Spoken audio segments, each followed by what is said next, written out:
He's finally playing just chatting. That got me. That one got me. I'm not gonna lie to you. Somehow I've never heard that one before. Congrats on what I assume was a vacation. How was the wedding? No, guys, I actually was just playing Hollow Knight the whole time. Sorry, there were no significant life events in the last couple of weeks. How long has it been since I streamed? It's been a while. This is like probably the longest streaming break I've taken in like years. October 3rd to October 17th. Yikes. And then like even before that, it was like October 2nd and 3rd, and then last stream before that was September 24th. I really have, yeah, I mean, I want to say that's the longest break I've taken maybe in my entire streaming career, and nothing actually happened. I was just working on the Zapper video and playing Hollow Knight. So sorry, folks, that I've been gone for so long, but I'm back now. I'm gonna try to stream more again, because I do like doing it. One moment. I just I don't know, sometimes I'm in more like editing mood and sometimes I'm more in streaming mood, and I guess I got like really out of streaming mood. I don't know why, because I have not had like bad streams. I mean, we did what, Spyro, Beat Block, PMX Remix, Silksong. Maybe I got burnt out after like so much Silksong. But regardless, we missed you, buddy. Well, I missed you guys too. I mean, you're a first-time chatter, so, you know, categorically I didn't miss you, but in spirit I did miss you, and I appreciate the kind words. I was wondering why my thoughts were so clear and disposition so sunny. It's good to know that I ruin your mental state whenever I show up. Yeah, I was just, oh man, I feel really good. What's up with this? Oh, Grapefruit must not have streamed for like 2 weeks. Aren't you like also employed? No. This is my job. I have been doing work though. I have been working on a big video essay. I guess if somehow some of you haven't heard about this, I'm making a NES Zapper video. And I've been dedicating time to, normally the times that I would spend streaming, I've been sitting here recording voiceover. So, my voice has been getting used regardless. I've just been not putting it out live. So, first off, I'd like to address this awesome fan art. This is a clay, it looks like a little clay model. It's beautiful. I love whenever people make a little like sculpture or something. This is from Eggboy235, and I'd also like to, it's a great model, and you know, actually I didn't get the spinning version. Shit. There's a version that spins. And it's like a little jittery, so I didn't actually use it for the stream begin soon screen. But look at that, it's rotating. It's beautiful. I would also like to analyze the books in the background. We've got Five Nights at Freddy's Fazbear Fright is what that looks like that says, which I'm assuming is just one of the FNAF books. The Trojan War, Earthbound, I think that's the Fangamer logo, some kind of Earthbound book. I don't know if that's like, is that the like Legends of Localization, maybe? I see the letter H there, but I don't know what Earthbound book that is. We've got volumes of JoJo's Part 4 and 5, and what would appear to be, I think, Minecraft books. Redstone Handbook. I was like, I recognize that font even before I saw the word Redstone. So, great collection of reading. Earthbound H.H. Gregg. Earthbound Handbook? Maybe.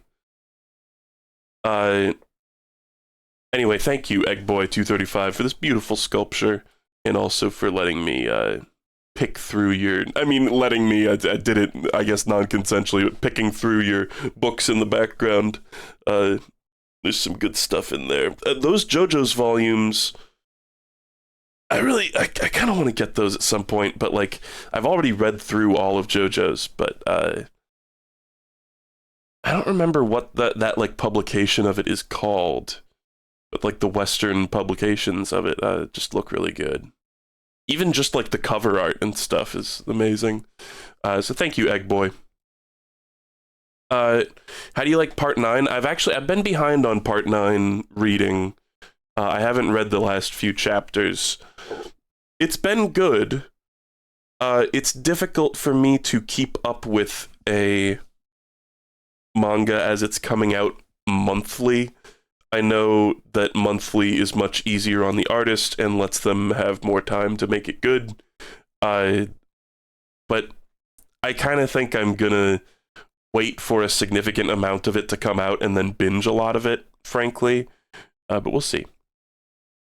It's been good. It's not been... Honestly... They really got to do a lot of legwork to renew my excitement for the series after the end of part 8. I won't get on an end of part 8 rant this time, I swear, but Araki's got a lot of recovery to do here. Anyway, yeah, the hard covers of the JoJo's volumes are so cool. And yeah, part 7 is getting animated. There was a brief snippet of the animation that came out they showed, and it looks like standard JoJo anime animation, which has never been like mind-blowingly good, but has been like a serviceable adaptation. I don't know. Bella has shown interest in watching part 7, which is funny because she's normally frankly a huge hater for JoJo's. She like cannot wait to tell you how ugly she thinks the JoJo's like art style is, and it just makes me shake my head with a somber smile on my face. She just doesn't know. She just doesn't get it. Are there 3D horses? I didn't see in the trailer if there were 3D horses. As long as they look okay, that's fine. I know people made a huge stink about like part 7's so peak, even the haters get it.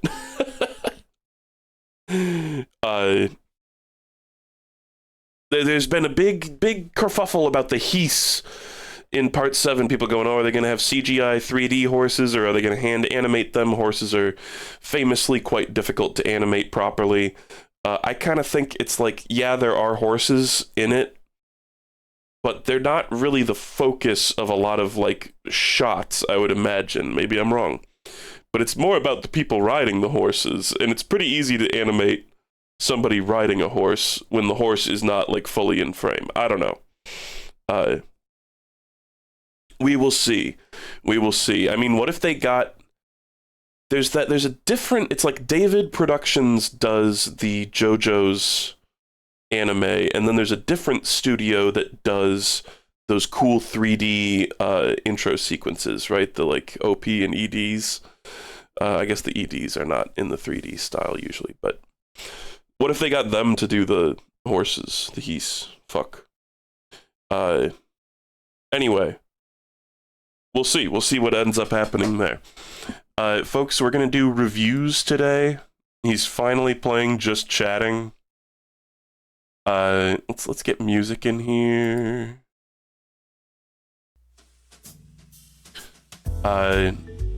Just gonna do a kind of casual review stream. And somebody said he's gonna turn on webcam and have a new haircut. No, I'm not turning on webcam because I'm not wearing a shirt. Sorry, not today. I thought about it. I thought about doing webcam, but I just didn't feel like it. I do not have a new haircut, though. I have short hair right now, I guess, which is... I don't know, is that new? From my last appearance, probably.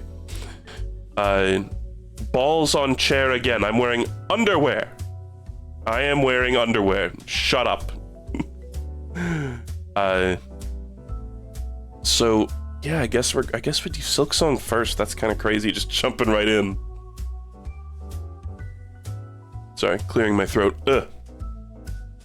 But we've got a lot of like heavy hitters, a lot of like crazy big profile games like Demon Souls, Cruelty Squad, Silksong, Nightreign, and then we've got a deluge of random NES bullshit that we'll get to.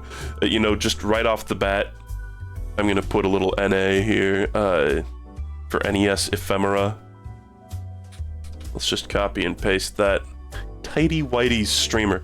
I actually, so I normally wear, I'm not really familiar with like underwear cuts, I guess, but like what they're all called. But I normally wear, I guess, what you would call like boxer shorts, boxer briefs, something like that are like kind of long, that have like, they look like, you know, like booty shorts, I guess. But recently I bought more underwear because my, you know, my old underwear was starting to, when you get a hole in your underwear, it's like, okay, it's time to move on. So I bought new underwear from like the same brand, but I didn't realize it was like tidy whitey style. I don't know what to call that, but like where it doesn't have the legs to it. It's kind of like I guess like a thong sort of, but like, you know, men's underwear. So I got, I was like, oh man, I got the yee ass fucking tidy whities. I feel like a fucking nerd wearing them, but I'm not in the tidy whities right now. Bobby Hill undies, briefs and boxers. And then there's a whole thing with like women's underwear too, where they've got like, I know there's a term boy shorts, right? And then there's like thong, and there's like a million types of like panties too. I don't know, maybe I should educate myself about underwear. Somebody said underwater stream. I'm pretty sure you were trying to type underwear, but you said underwater, but I also like that. Anyway. I guess let's just get right into Silksong. Should I save it for later so that people don't get like spoiled or don't have to like skip forward? I'm sure someone will timestamp this stuff in the comments. Let's just do it. Let's just talk about Skong. Where is it? Did I go right past it? Oh lordy, it's just because Hollow Knight is so high up in the list. Okay. I thought I gave Hollow Knight a 7.5 for a second. I was like, what? So, Skong, it came out. It was fun. It was a really, really cool game. There's been, since it is a high-profile indie game, there has been a litany of weird takes about this game where people are chomping at the bit. Whenever there's a popular indie game, people are like foaming at the mouth trying to get their hot takes out there. There's a weird psychosis, there's a weird frenzy that people go into, I think, when it comes to really popular indie games. It's like, I need to have a divisive opinion. But thankfully, I don't really feel that need, not on this game at least. It was a worthy successor to Hollow Knight. Hollow Knight, I think, really is one of my favorite games ever made. And I just replayed it a bunch. I replayed Hollow Knight like 4 times in between the last stream and this one. That's part of the reason why I've been gone. And I'm sorry, I'm sure I could have streamed it, but I kind of just wanted to do it on my own, and it was really fun. I platinumed the game, I guess, is what you would call it. I got all the speedrun achievements in a singular run, and I did a Steel Soul run, and in that Steel Soul run, I got 112% completion, and did the Pantheon of Hallownest, which I had never done legitimately before. I had the achievements for the 4th and 5th Pantheons, but I only did that with mods. There was a stream where I hacked in a bunch of, like, I used glitches and hacks, and I cheated in a bunch of, like, the AK-47 mod and, like, a million other things. Infinite charm notches, where every charm at once mod, you know. Because it was so far above my, like, skill level. I remember probably one of the worst streams I ever did was... It was like grinding for the 4th Pantheon. After many trials and tribulations, got through the 4th they're called Pantheons, right? Yeah. I got through the 4th Pantheon, and or is it a boy short Theon?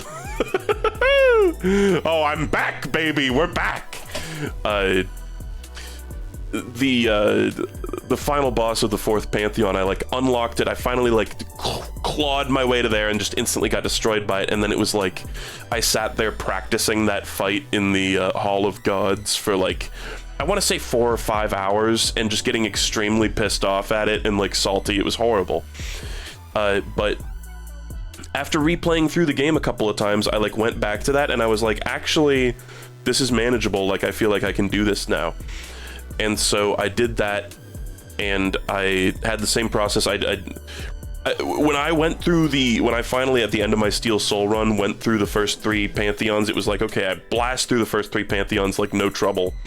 And then the 4th Pantheon, I beat on my first try, which I was really happy about. But I had practiced. I practiced the Perfect Vessel, Pure Vessel a few times, and but when I actually did the Pantheon, I like got it first try, which I was really happy about. And then I did Pantheon of Hallownest a single time, got to Absolute Radiance the first try, got annihilated by Absolute Radiance, and then went into the Hall of Gods and practiced Absolute Radiance a few times, and then went back and cleared the Pantheon of Hallownest in one more try, which was very satisfying. And so it's like those achievements that I earned illegitimately before, I now have them legitimately, which feels good. I was kind of embarrassed that I just cheated through it just for fun, just for kicks, basically, but it was like, oh, now I have these achievements and I didn't actually earn them. But now I have 63 out of 63 on Steam, which feels good. I also had to do a couple other things, like, I hadn't had the Sealed Siblings ending, and I hadn't actually done the Happy Couple achievement, which is don't kill the nailsmith and go look at him in Paintmaster Shio's house. So I had to get those two. But anyway, that's what I've been doing. It was really fun, and Steel Soul was really fun too. It was what a great game. And I was reminded, let me get back to Silksong through this. Silksong is a great game, and a lot of the discussion surrounding it has been that it's extremely difficult. You know, everybody, oh, it's so hard. I do think it is harder than the original Hollow Knight. I also think people downplay Hollow Knight's difficulty because we've had 10 years to get used to it. You know, I remember my first playthrough of Hollow Knight, dying to bosses that, you know, nowadays at my current Hollow Knight skill level, I would be, you know, embarrassed to die to. You know, like, I remember Lost Kin was such a huge wall for me in that game when I first played it, and now it's like playing Hollow Knight, it's like Lost Kin is a fucking punching bag. Like, just, I think, yes, Silksong does feel a little bit harder, at least on average, but I do think a lot of that is kind of, I don't know whether to call that recency bias or like the opposite of recency bias. It's like, I think when people get more used to Silksong's controls and learn its bosses, and maybe if there's like, you know, in Hollow Knight, we've had this Godmaster DLC for a long time out to just like practice all these bosses over and over again. And if that comes out for Silksong, which I think it probably will, it's some kind of boss rush mode, I think people will be like, okay, you know, it's roughly comparable to Hollow Knight's difficulty level. It's like a different game. It has a different sort of gameplay flow to it, but they're very similar, and I think the difficulty is not so extreme that it's off-putting for me at the very least. I remember at the beginning of Silksong, I was like, I want this game to beat my ass, and it did. And I was happy, and I smiled, and I liked it. So, fun game, compelling challenge. There were almost no point. There were a couple points, you know, Bile Water is like a classic, like, what the fuck moment. But that felt like a very deliberate, like, this is supposed to be a grueling, insane challenge. I try to avoid sometimes being like, oh, you know, if I try to have a criticism of a game at a certain part, but that's the point. That's the whole point. The developers wanted that. And it's like, well, you don't know that. You don't know if that was the point or not. But Bilewater, it did pretty definitively feel like the point was, here's a really cruel part of the game, And there are certainly numerous things that you may find yourself bitching about playing Silksong, like the flying enemies. They can be quite annoying to deal with, but honestly, the game gives you tools to deal with them. It's just a matter of using those tools, So, I found it a really compelling game, really fun. I mean, it was just a treat for anybody who loves Hollow Knight. I think my main issue with Silksong was that it didn't have quite as much wow factor as Hollow Knight. Does anybody remember? I was trying to figure this out before the stream and I couldn't figure it out. There was some old reviewing website, Metacritic or IGN or maybe even Newgrounds, that rated games based on, or maybe it was even Nintendo Power, maybe this was a magazine that had rate the game from 1 to 10 on these different scales, and it was story, graphics, gameplay, and then one of them was wow factor. Does anybody remember what site or magazine that was that had that? Because I think about wow factor a lot. But there were so many individual moments in Hollow Knight that were wow, this is incredible. What a beautiful moment, what a cute moment, what a cool moment. It's playing Hollow Knight for the first time, I feel like there were 50 different moments where I fell in love with the game over and over again, And Silksong definitely has some of that, but it kind of feels like they used up a lot of their coolest ideas on the first game for cool environments and cool art and cool moments. How much of that is first game bias? Well, that's the thing. I definitely do think that's a perfectly salient point. Silksong has following up Hollow Knight is a crazy ordeal, and there's a holy shit. Hold on, wait.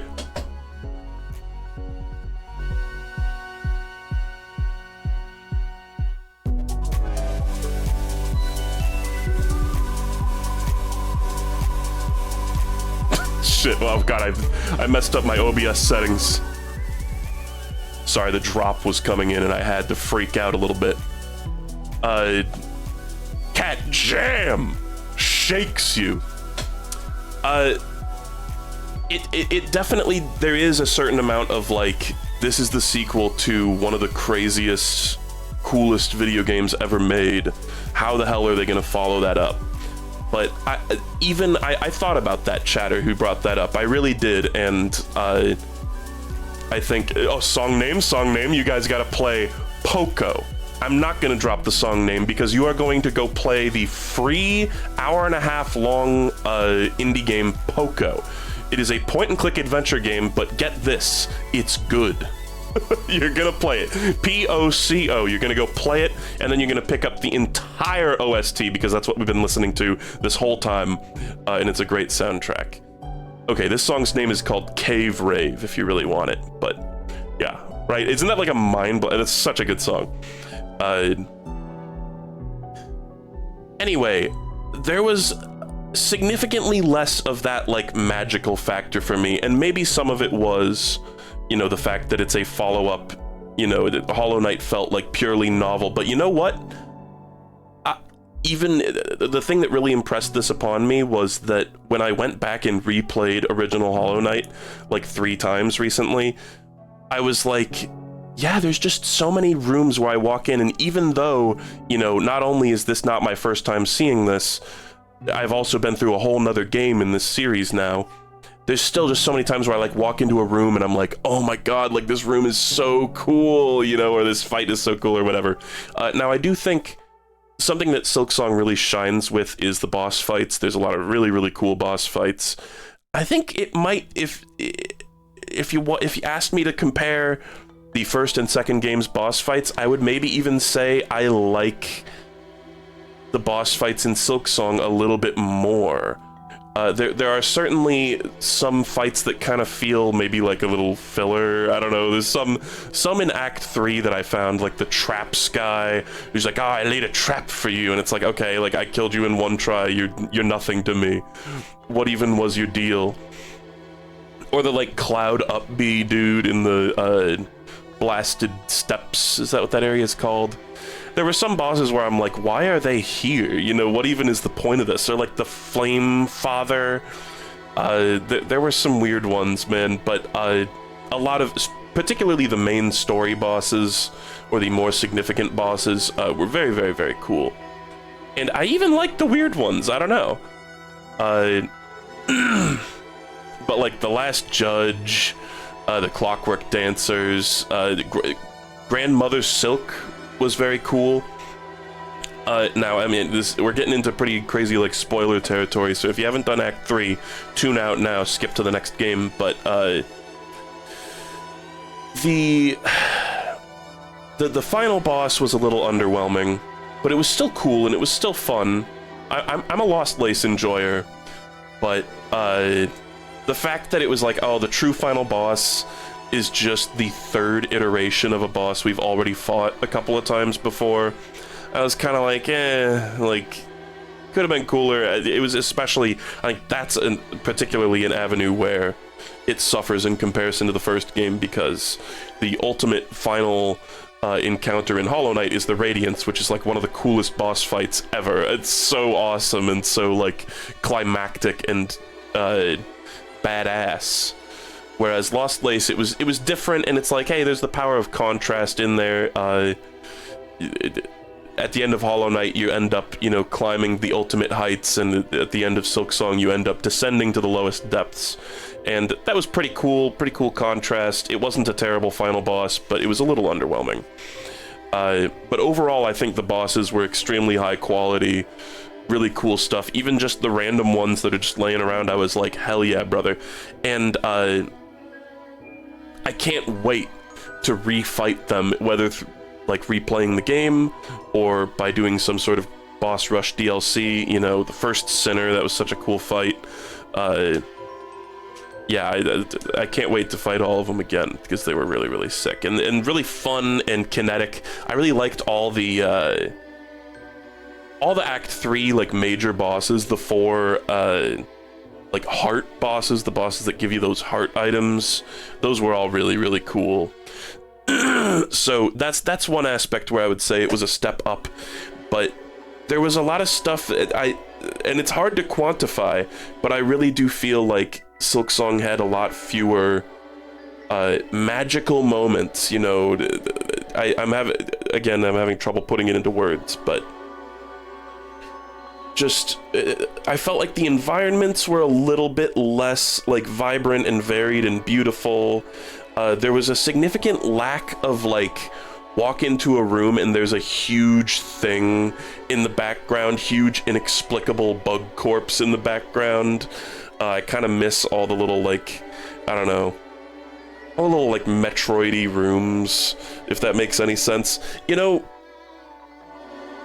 they're both, obviously both Hollow Knight games are Metroidvanias, but Hollow Knight feels a little bit stylistically more Metroid, and Silksong feels stylistically a little more Vania. And I kind of prefer, it's like, obviously that's a weird generalization to make, but I think those of you who have experience in these games might know what I mean.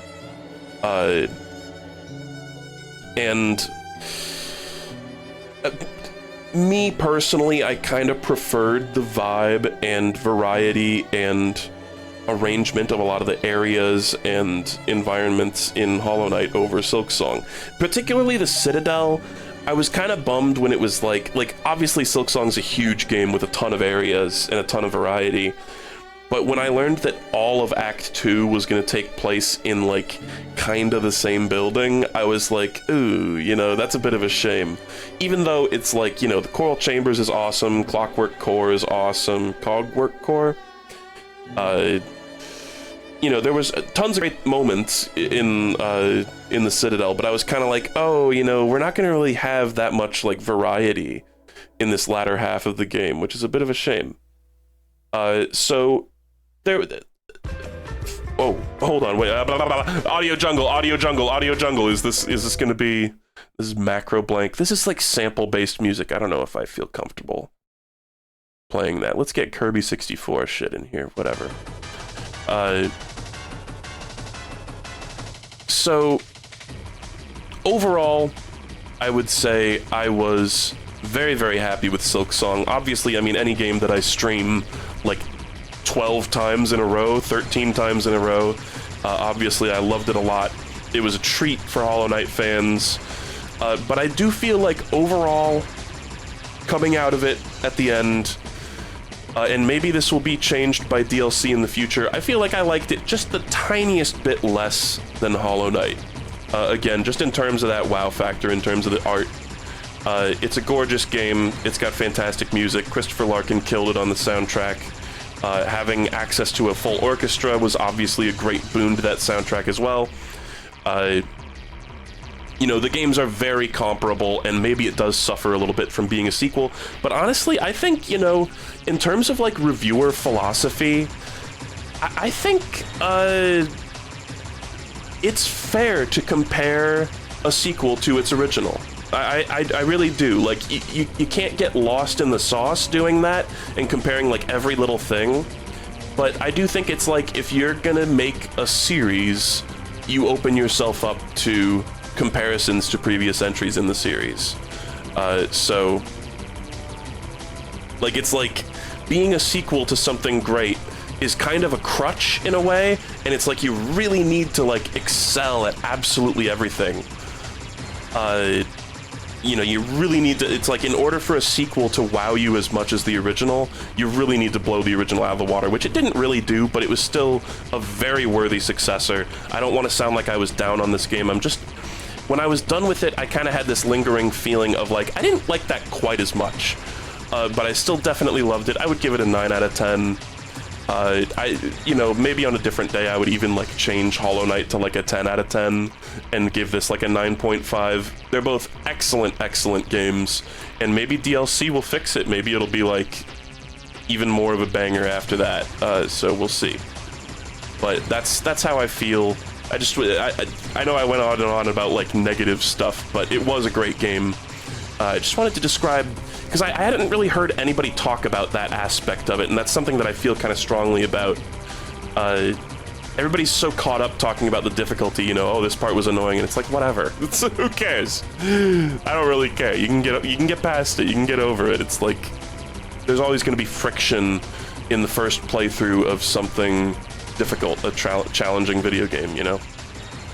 Okay, so, to be passed by, I think there haven't been any gaps here yet. I think next one is Demon's Souls. Yeah, wow, okay, let's just knock out Demon's Souls. Anyway. Demon's Souls, PS3, I have not played the remake yet, but I do know a fair amount about the remake. I guess I won't really be talking about it, though. We will play that with Lark at some point. It's funny. I, for the longest time, put off reviewing the Souls games because I was like, oh, I need to play Demon's Souls. And then I reviewed them, and then I played Demon's Souls like a few weeks later, I think. I finally was like, okay, I'm just gonna like rip the band-aid off and just do the reviews for them. It's not like Demon's Souls is gonna be a revelation that changes my thoughts on the entire rest of the franchise. And then a few weeks later, I played Demon's Souls, and I was like, oh, fuck. That was a revelation that changed my entire view of the franchise. So, it's a bit of an exaggeration for comedic effect, but Demon's Souls is awesome. I found myself enjoying it more than Elden Ring, for sure. Probably more than Dark Souls 2 as well. It's, like, right up there with DS1 and DS3 for me, and, like, Bloodborne. I definitely see why a lot of people have mixed feelings about this one, or say that it's like, oh, it's like prototype Dark Souls, you know, it's before they, like, got in the swing of things. But in my opinion, Demon's Souls not only is a strong first entry in the, you know, overall, I know it's like, oh, it's not part of the same franchise, but like, shut the fuck up. The Demon Souls, Dark Souls, Bloodborne, Sekiro, Elden Ring, they're all part of the same franchise, basically. They're all part of the same thing. It is an extremely strong first entry, and the parts of it that people consider annoying, like four-directional dodging and the healing grass, really didn't bother me too much. And if anything, I was enthralled by the differences between this one and the other games. And something I always heard about Demon Souls before going into it was like, oh, it has levels instead of like an interconnected open world. And I was like, oh, you know, that sounds terrible. And then I played it and I was like, yeah, kinda, but it still has the same sauce that like other Souls games have. It has the, like, you know, it's like, yes, the overall game world is spread out between 5 different, like, separate chunks, but each one of those chunks is like a mini Souls game in and of itself, and they have all the cool stuff that comes with navigating 3D environments in these games that I've come to know and love. You know, they've got the whole, like, the spatial consistency and the loopbacks and the cool shortcuts and stuff. It's got all that in spades, which I found really enjoyable and really cool. I also really loved the bosses in this game. It was astounding how many just unique takes on Souls bosses there were, and that's because, you know, this is like the first Souls game, really. And I think a lot of people go through Demon Souls and go, oh, this is like before they found their footing, before they figured out that every boss should be roll slop, where they do attacks and you learn the timings and you roll through their attacks and you hit them and that's it. There's a bunch of what people consider gimmick fights in Demon Souls. It's funny having this music to talk about Demon Souls. But I really liked, like, basically all the gimmick fights, even ones that I've heard people shit on in the past, like Dragon God. I was like, this is so unique and cool, and, like, it feels good to go into a fight and feel like you have a chance at figuring it out and just killing it first try. Part of that is probably because, you know, all the later Souls games with their increasing, like, difficulty creep have prepared me for, you know, these relatively simple bosses with simple attack patterns, but I was just really happy every time I walked into a boss room and saw some crazy new fucked up beast that I'd never seen before with some weird gimmick, you know, that might not even be required to understand to beat it, like the Lost, what was it called? Old Hero. That was a cool fight that I didn't understand the gimmick of until after I had beaten it. I liked all the weird puzzly gimmick fights. They were cool, and I love the variety of the bosses. I love the presentation of them. I think this game has a really cool art style that really comes together, which is kind of funny because rather famously some of the bosses are reused assets from other games. Like the Vanguard is from another game, the Armor Spider is from another game. They just integrated them really well, I guess. I don't know what to say with regard to that. You would think that if that was the case, they would, you know, the monsters would feel super out of place, but no, they feel well integrated into the world, and maybe they like, you know, I don't know how early or late Vanguard was added into the game, but it's like, maybe they determined some of the style of the game based on the Vanguard's design. That would be weird. But I just really loved all the weirdos that you fight, all the, like, crazy weirdos. It's like later Souls games would fall under criticism, particularly Dark Souls 2, for having a lot of, you know, open quotes, dudes in armor, that were just, like, you know, knights of varying design and badassery, that all kind of, like, blend together at a certain point, or a lot of them do. But Demon Souls, it's like every boss felt distinct and cool, and I really enjoyed their encounters. Even the ones, like, I heard fucking H-Bomber guy shit on the Adjudicator in one of his videos, and he was like, oh, the Adjudicator, it's such a boring fight, you just sit there and dodge his, like, one attack, and you know, it's like the most forgettable fight in the whole series, and I'm like, but he's got like an awesome design. He's got a gimmick where you have to hit like this specific like cartoon weak point of this like huge sword sticking out the side of his body. And then you gotta like knock him down and hit the stupid bird head to actually do damage to him. And he's got this whole thing where if you're a ranged user, you can use the top part of that arena that you have to like normally scale down while dodging his attacks. You can shoot him from that top area while dodging his like tongue lashes and kill him that way. It's like actually a really cool boss fight. I don't know. H-Bomber Guy has either great or dog shit opinions with nothing in between. He's a very, like, confident guy, I think. And, like, when he has a good point, that shines. And when he has, like, a weird bad point, it's like, what the fuck is bro waffling about? But, I mean, everybody's entitled to their opinion.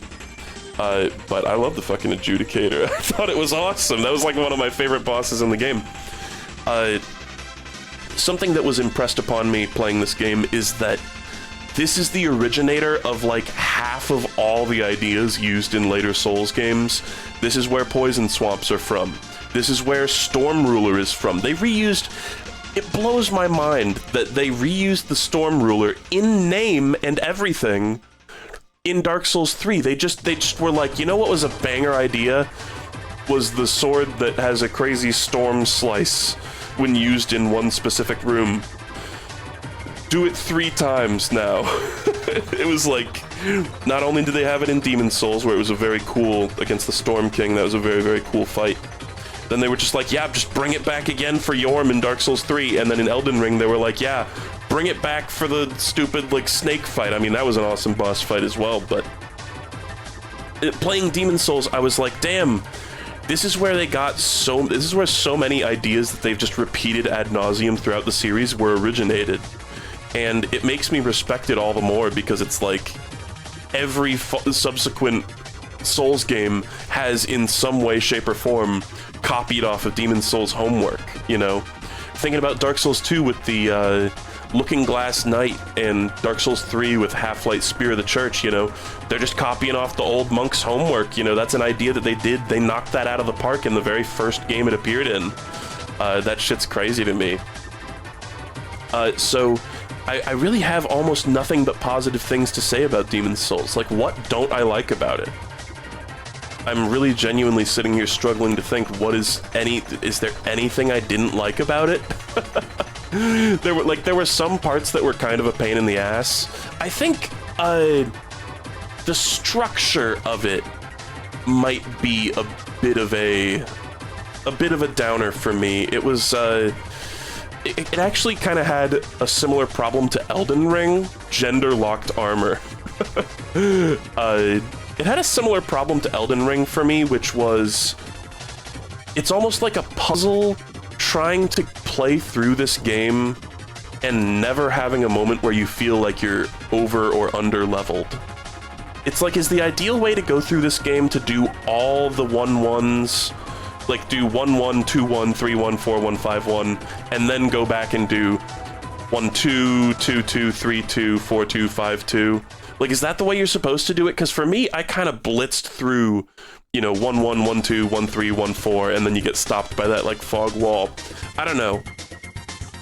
I felt like it was like, how do you route this game in such a way that you're not just utterly obliterating the bosses that you fight later in the game? And maybe that was just... Maybe the bosses in the 5th and final world are just, like, really piss easy compared to some of the other ones. I mean, like Maiden Estrella and like the Dirty Colossus and stuff like that. They weren't terribly hard, but maybe that was because I was over-leveled, but maybe that's just because they were super easy. I don't know. It felt like the difficulty curve. Let's just say the difficulty curve was a little weird, and it's very variable. You get a lot of freedom. Again, for a game that people go, oh, it's got like levels that just go one after the other. It's like, yeah, but you can go straight to the 5th world at the very beginning of the game, basically. I guess you have to do... Don't you have to do 1-1 before you can go anywhere else? But it's like, you're afforded a decent amount of freedom in this game, and I would love to replay this game someday, too. Just to try a totally different route through it, but... I felt that the difficulty curve was a little weird. Somebody said, like, when I was searching for things to criticize about it. Somebody was like, grass? The grass didn't really bother me. It was kind of like Bloodborne in the sense that the grass was a little bit of a pain in the ass in the very, very early game. Voice crack. But then, as you get into the later game, it's like not even an issue. And it was kind of, I don't know.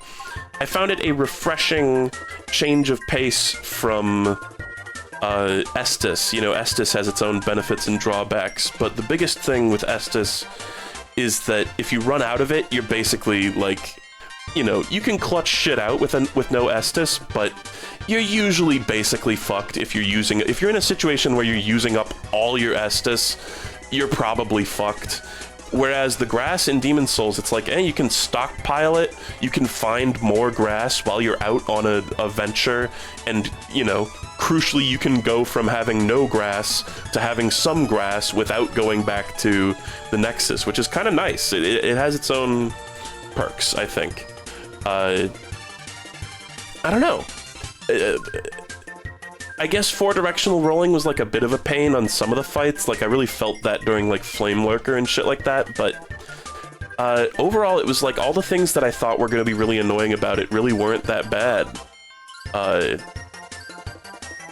Somebody said the grass is high-key just fine, like, it's fine. Yeah, I agree. It's not the best system, but it's not the worst system either. Honestly, I still to this day think the Bloodborne system of healing is like perfect, except you shouldn't be able to run out of it. I know this is like, wow, Greyfruit, you're such a goo goo gaga baby about this, but I think Bloodborne, it should be like, you can collect blood vials while you're out on a journey out from the Hunter's Dream, but it should refill up to 20 when you die. I think that should just be a rule.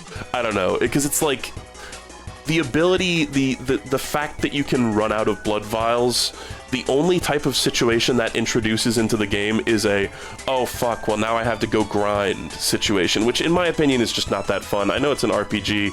Some people like grinding. I don't. So, I know it would be like, oh man, you want 20 free blood vials every time you die, but it's like, yeah. I don't know. It's just not fun going back and grinding, and that's something that you might occasionally have to do in Demon's Souls as well, and I didn't find it happening very much, though. That didn't really happen to me in my playthrough, and it was like, the fact that it was a limited resource that you had to, like, get naturally over time or buy from merchants rather than just having it replenished every time you die, it lends a nice like sort of RPG aspect to the game. And that was something also that I really liked about this one, was engaging with the RPG-ness of it all. A lot of the later Souls games, it kind of feels like, obviously there's a huge amount of build variety that you only need interact with to get, you know, a good experience with it, but there were a lot of times in later Souls games where it was just kind of like, when making my build, I'm just kind of like, how can my swing do the most damage? And that's about it, you know? Whereas in Demon's Souls, it was like, wow, there's a couple of bosses where getting a good shield and having kind of a tanky build was actually helpful. And I was like, wow, I can't really think of, like, Dark Souls 1 also has some times like that, I guess, but I was like, wow, like adapting to Flame Lurker by putting on heavier armor and having a shield and shielding at crucial moments in the fight. I was like, wow, that was like a feeling I've not really had in other Souls games, because a lot of other Souls games, it's just roll at the right time, basically. Whereas I feel like there was stuff in Demon's Souls that sort of required, maybe didn't require, but encouraged you to think outside of the box and get a little more creative, which was fun. Anyway, let's give this a rating. Yes, I would recommend it, totally. Why can't I type? Yes, would recommend. I would probably give it like a 9.5, I think. And just great, like, world and environment. There was some stuff about it where I was kind of like, what the hell are you doing? Like, the cutscenes that have, like, film grain. I was like, why is there film grain in this, like, ancient medieval world? It always threw me off when characters would say God. Like, not as though, like, that guy is a god. they would literally like say like capital G God, like in the sense that, you know, I think most of us are used to people who are Christian describing God. I was like, that's like a weird thing to say. There was some stuff about like the lore and story that felt a little loose and a little weird. But for the most part, it was, it felt cohesive, and it was a really cool world, and it felt very distinct from the Dark Souls series and from Sekiro and Elden Ring, you know, except for the parts of those games that ripped off Demon's Souls. So anyway, Demon's Souls, I was floored by it. I was really, really happy with it. Really cool game. Would recommend. I guess play it on emulator. Make sure if you're going to play it on PS3, make sure that you can figure out how to get online to work. Because there are fan servers that you can get on to play Demon's Souls online, and my configuration with a borrowed PS3, there was some jank that you can go watch my streams if you want to hear me describe this in full, I think. Maybe I didn't, maybe I did. But there was some jank that prevented me after starting my playthrough from going online without just resetting the playthrough. So make sure you figure out the online stuff first. It might take a little bit of setup, but I think it would be worth it to have messages, because I had to play the game without messages, which was a shame.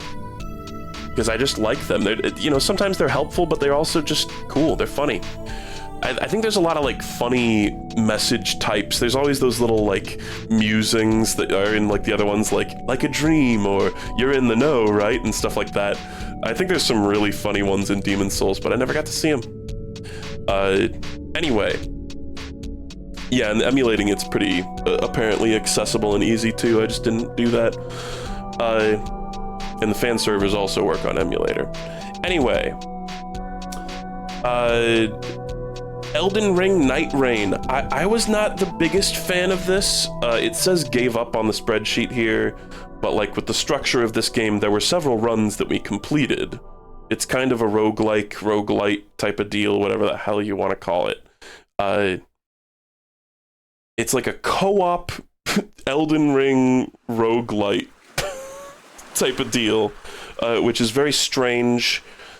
I didn't really care for it in a lot of ways. I mean, I was happy to play it with Andrew and, you know, have fun yucking it up and seeing all the, hold on, no, audio jungle, this is Daft Punk.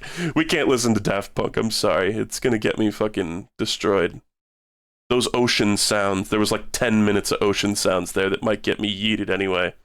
I just don't want to have to, like, scrub the audio of some of these parts, so we're gonna... What are we gonna put on now? Magical Tetris Challenge? Fuck yeah. So, Elden Ring Nightreign. I found this game very stressful and very difficult to adapt to. It kind of shares similarities with games kind of like Fortnite. I know that's like kind of ridiculous to say. Obviously it has the fog or the storm.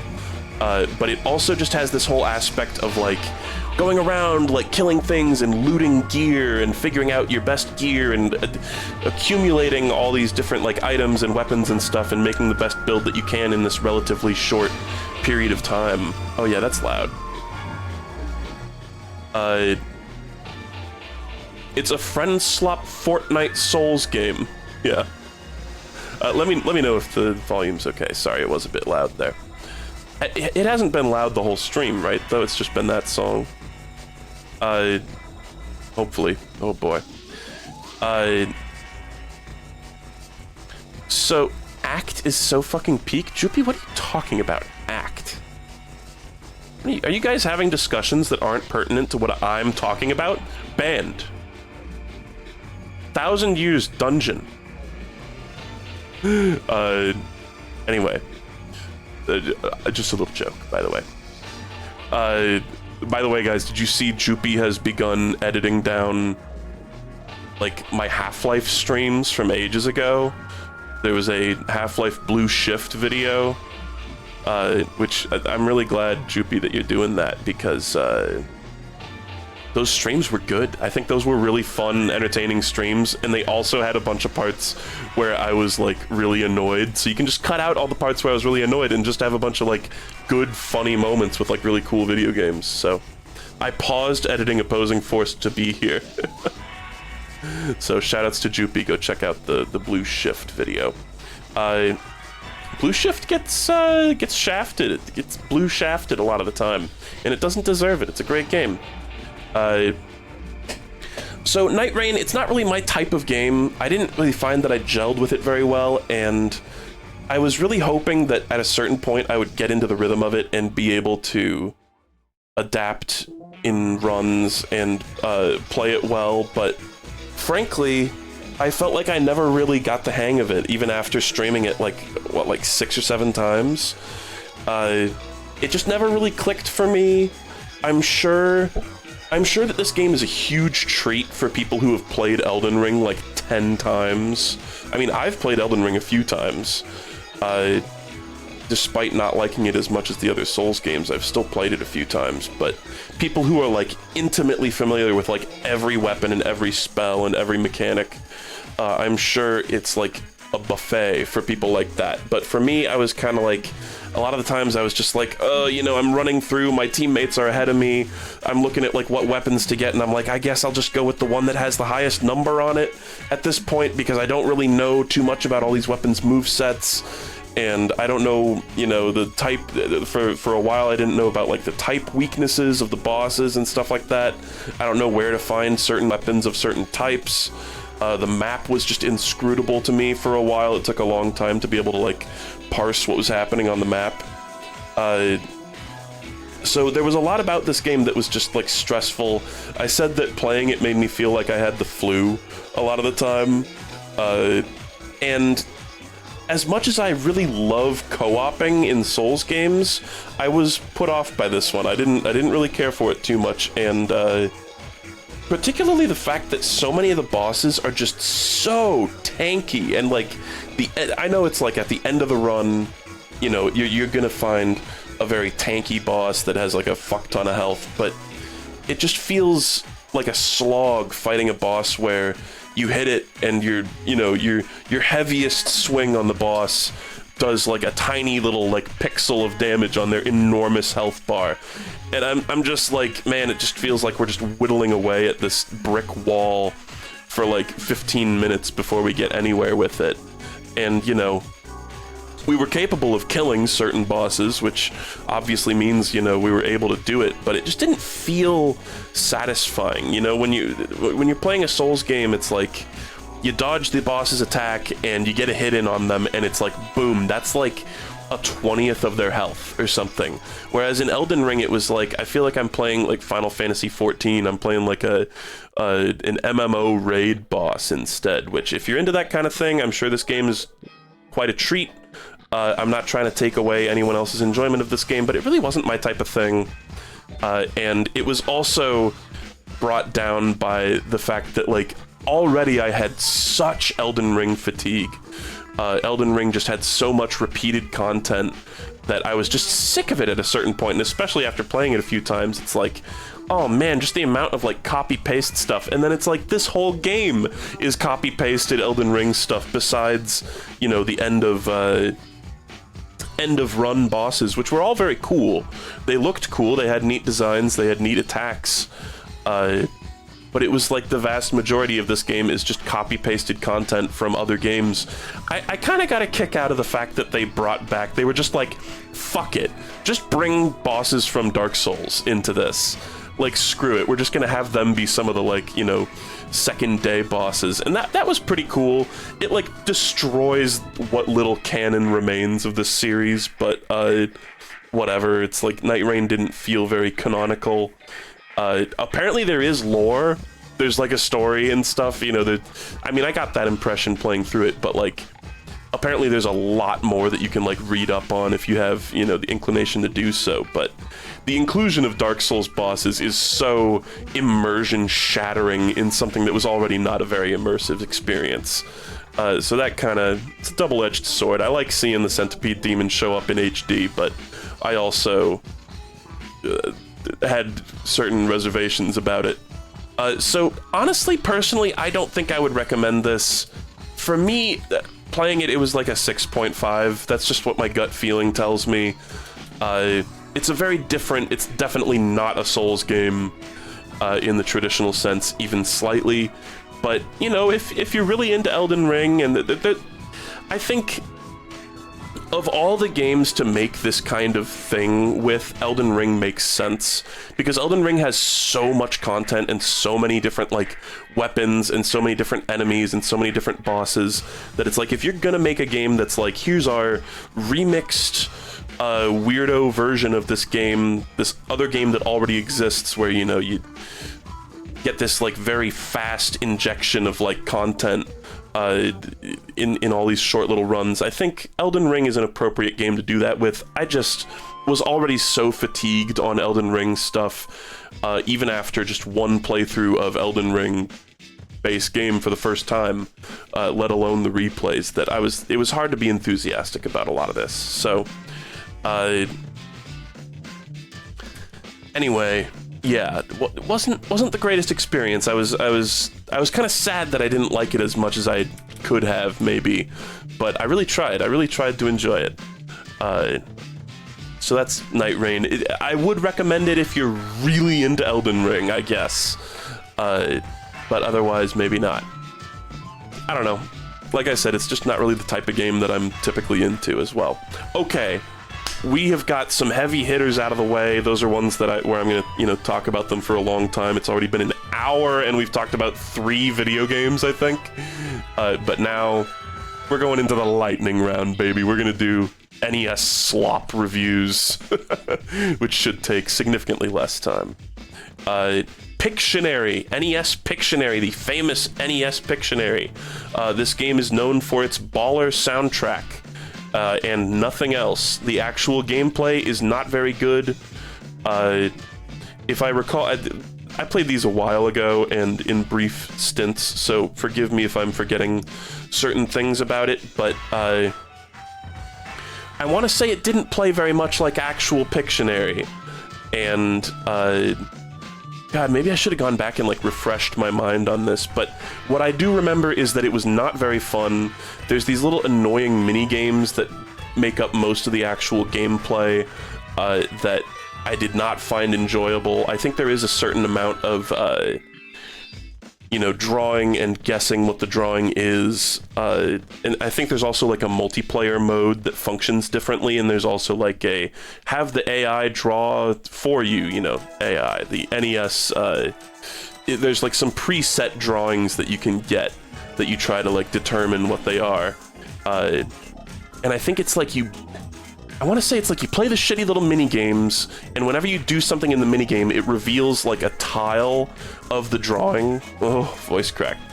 It reveals, like, a tile of the drawing, but when it reveals a tile, some of the drawings don't fill up the whole space of the screen, so you'll get, like, 5 tiles that just reveal nothing, and it's like, well, what the fuck is this? I'm working for nothing. And the little mini-games were annoying and felt poorly designed in a lot of ways. But that soundtrack is incredible. It's a Tim Follin soundtrack, I believe. Maybe it was Jeff Follin. One of the Follins did this soundtrack, and, you know, they're a duo that was known somewhat for making incredible music for largely just terrible video games. It was like the joke that I keep hearing is, like, they chose what jobs to take on, like, a dartboard. They just threw darts at a thing, and it's like, sure, whatever, I'll make the soundtrack for Pictionary or Silver Surfer. And it's charming that these have such incredible soundtracks to such mediocre games. And I think some people might be like, oh, it's like a waste of talent, but I also think it's cool when there's a B game or a B movie or whatever, something that is, like, low quality, where it's clear that at least some person working on it put, like, a ton of effort and talent and passion into it. It's, like, kind of heartwarming in a way. It's like even a dog shit game like NES Pictionary can be somewhat saved by at least having a cool soundtrack. It's cool. But the game itself, no, I would not recommend. Go give a listen to the soundtrack. The game itself, I'll give it like a 3.5, I guess.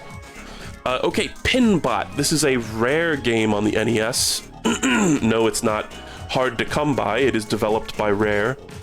It's actually quite a common game. This is a pinball game based on a famous pinball machine. It is a serviceable pinball simulator. For the NES, it's pretty incredible. I mean, the physics on the ball are convincing. The animation of the ball rolling around is good. It's certainly, I don't think I would necessarily, like, recommend it, but it is a serviceable, decent NES game. Like, it didn't piss me off. It wasn't, like, bad. It's just a very rudimentary pinball simulator, but even then, it's got some...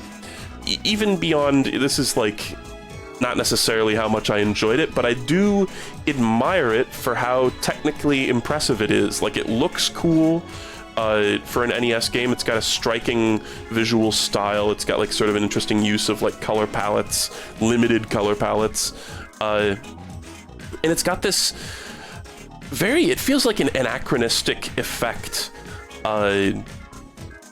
It's got like split screen. It's like when the ball moves up on the pinball machine, it goes into split screen and it like scrolls upward in this very smooth effect that I know it might seem weird to talk about this one scrolling effect like it's an incredible thing, but not a lot of NES games were capable of doing that, I think. I was really wowed by that one particular effect.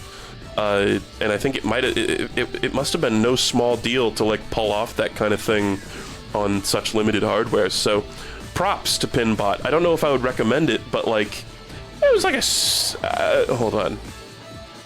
Just gut instinct, I know I'm rating it higher than Elden Ring Nightreign, but I would give it like a 7. I don't know, maybe that's stupid. Like, it was fun, but it's a pinball simulator. You know what I mean? Maybe it's just, like, the fact that I'm not super into pinball, but, like, it was a fun NES game. I'm sticking with it. I'm sticking with the 7, even though, yeah, I don't know. Don't compare the numbers. Please don't compare the numbers. They're not supposed to make a ton of sense. It's just my gut instinct on how much I enjoy the game. Okay.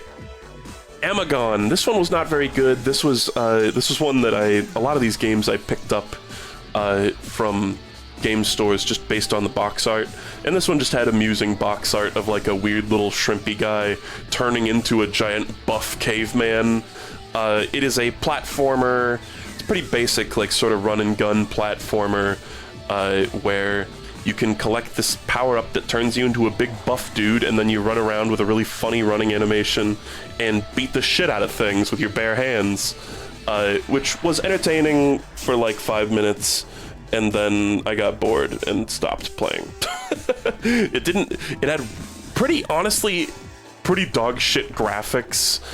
It just didn't have a good style. I know a lot of NES games don't look great, but I was like, wow, even for the NES, this doesn't look very good. And the controls weren't great. It was a very basic sort of platformer. Maybe it gets good after you beat, you know, the second boss or whatever, but I did not get that far. So, would not recommend. It was mildly amusing for a little bit, but, like, I don't know. You know, like a 3.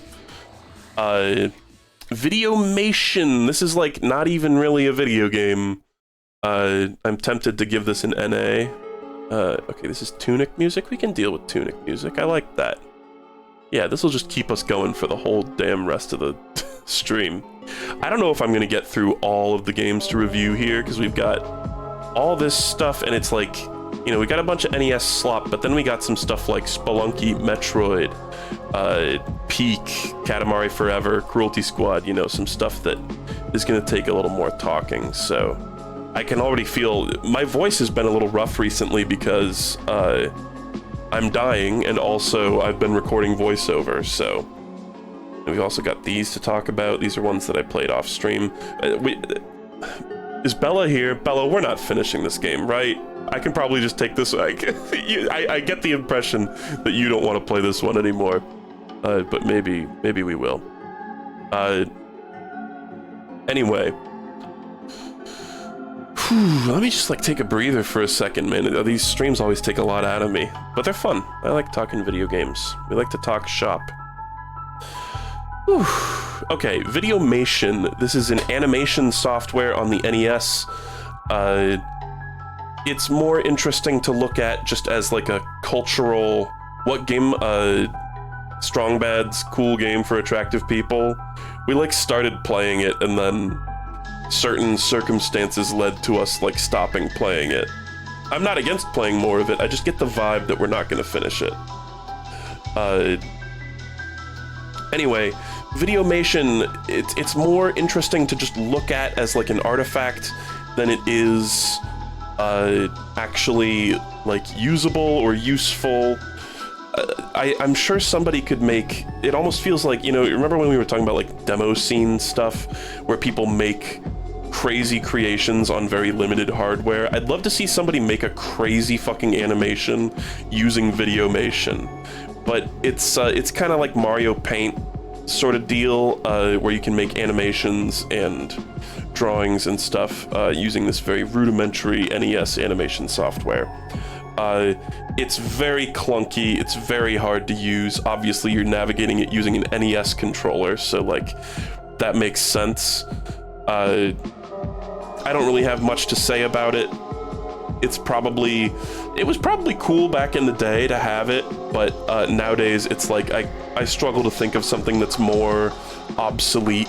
Obsolete is really the term that comes to mind for this one, so absolutely would not recommend it. Amount of enjoyment I got out of it was very little. This was the one where when you draw, it plays a tone. The one thing I really liked about this game was when you're holding down the like draw tool, it plays notes. It plays like 2 notes at the same time whenever you're drawing, and what notes they are depends on your like X and Y coordinate on the screen. I thought that was a really cool, fun feature that I've never really seen in anything else, and that gave me a bit of joy. But otherwise, I mean, it's not even really a game. Giving it a ranking is not very fair. I give it like a 2. Okay, Spy versus Spy. And like Videomation, it's interesting as an artifact. It's just not actually fun to play. Okay, oh hey, Egg Boy, thanks for the sub. We used your art today. Thank you for that cool little sculpture. I hope you don't mind I analyzed what books you had in the background, too. Spy vs. Spy is... this was an interesting game. It was like a versus game where you're like running around this big maze of rooms. It's based on the famous... I don't know what the original version of Spy vs. Spy was. I feel like I want to say they were like cartoons, but maybe it was even a comic before that. But the 2 little dudes with the pointy noses and the hats that, you know, shake hands and hold a bomb behind their back, that's their classic move, that are always, you know, pulling Tom and Jerry-esque pranks on each other. Were they Mad comics? Yeah, I guess the cartridge for Spy vs. Spy actually says Mad on the top of it. On the part that normally says the name of the game, it just says Mad. So yeah, they're Mad Magazine, okay. I don't know much about them. They're very cool looking little dudes, which is part of why I picked up the game. But the game I found really inscrutable and difficult to play. It was like you're running around these rooms and it's like a versus game against an AI. I think there might also be 2-player. I don't really know how that would work though. And you're like laying traps for the other person to get got by, and it's like you're investigating. It's almost kind of like a versus point-and-click adventure in a weird way. It's like you're going around these rooms inspecting like cupboards and stuff, and it's like, oh, I got an item from the cupboard. But also, if your opponent got to that cupboard before you, they might have put a bomb in it or something like that, you know? I want to say I remember this game also had really irritating bad music, but I could be wrong. Forgive me if I'm wrong on that. I found it really inscrutable and difficult to play and awkward, and there were just so many times where I was like, oh, I died. What happened? What am I doing? What is any of this? How do I win? I felt very confused and lost playing it, and I didn't really have any fun. Maybe this is a game where a quick look at the manual would have helped a lot, but I didn't do that. So sorry if I'm being unfair to this game, but I didn't like it very much. I'm gonna give it a no and a... like genuinely like a 1.5. Now let's just give it another 2. Sometimes I'm always like, oh, I don't want to give 2 games the same score in a row because people will think I'm just like stupidly like copying it. But no, I think it's also probably a 2.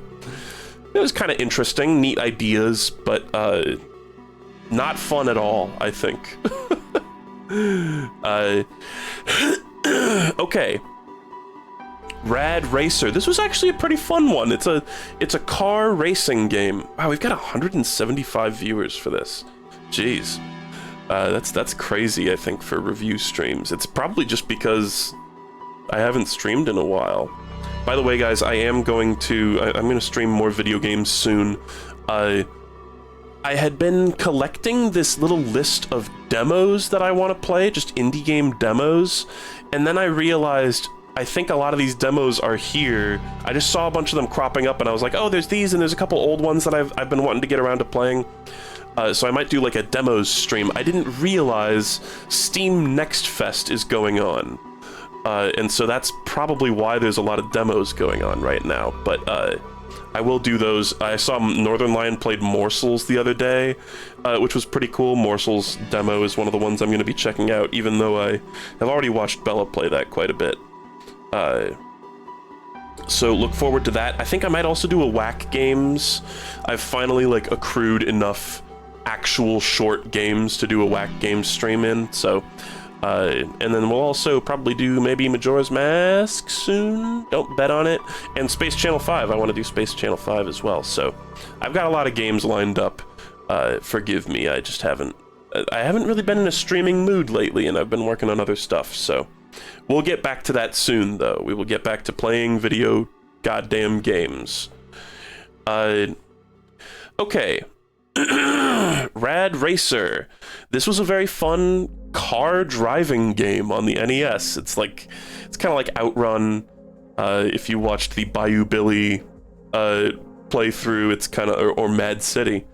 It's kind of like the driving sections in Bayou Billy as well. This is another game that has really impressive visual presentation for the NES.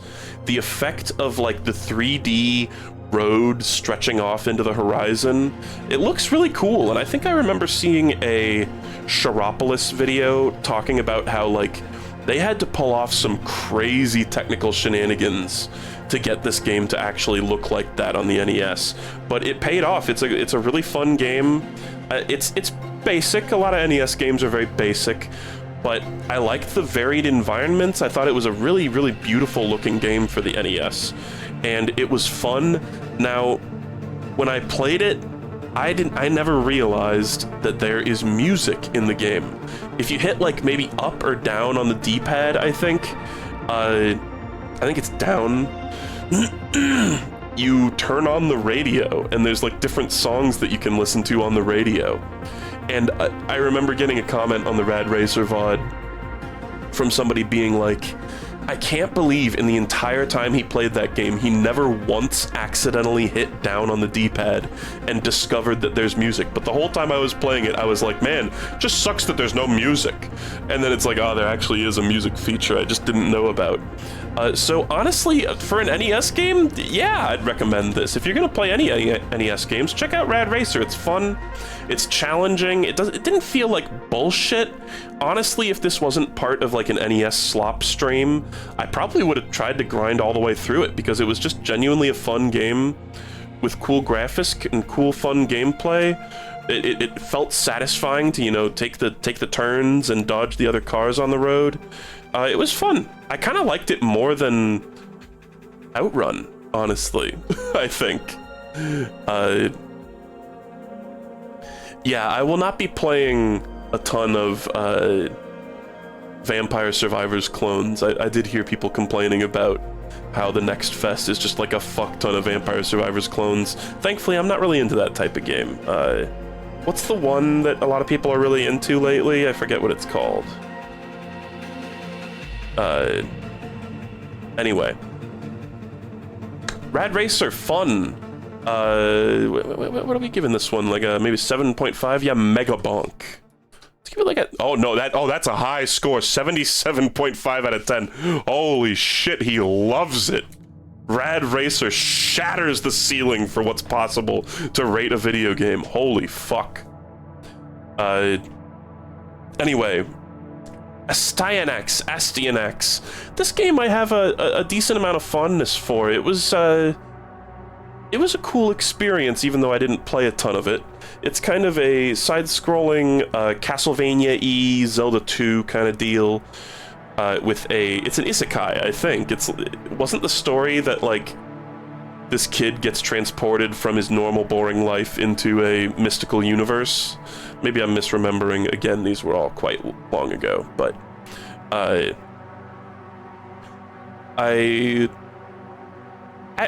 liked this one, even though it was kind of like an annoying 2D combat platformer. There were some annoying enemies, and it just kind of had that classic like NES platformer jank to it that made it a little frustrating to play. I didn't get very far in it, but I liked the presentation. I liked the controls felt good, and the story was surprisingly in-depth, and I liked all the sprite art that happened during all the little cutscenes. Whenever an NES game has cutscenes, I'm always like, oh boy, you know, I get to see cool sprites. So I don't know if I would recommend it, but I have a soft spot for this one in my heart. Maybe give it like a 6. Like a 5. Okay. NES Ephemera. This was just a this was just some test cartridges and stuff. I can't really rate it as a game. If you want to see my experience with it, you can go check out the stream. But that's not even getting a rating. Balloon Fight. Balloon Fight is a bit of a mixed bag for me. It's an iconic classic NES game, but it also, there's a lot of things about it that I don't really care for. It's kind of a Joust ripoff in a way. I think this came out after Joust, right? Maybe not. But it's a very similar game to Joust, where you're flying around and you're trying to... It's like an arena-style game where you're taking down other enemies that have the same, like, abilities as you, and you're trying to hit the bottom of your hitbox onto the top of their hitbox in order to kill them. I think there's 2 different modes, if I remember correctly. There's, like, the arena mode where you just spawn into this static room where there's a bunch of enemies that you need to take down. That mode I didn't find particularly fun. It was kind of frustrating. The like flapping, the floaty flapping controls took a little bit of getting used to, but I feel like once you get into the swing of it, it's got a unique control scheme that's really enjoyable. It's really satisfying to like pull off like a cool move with this really weird floaty style of controls.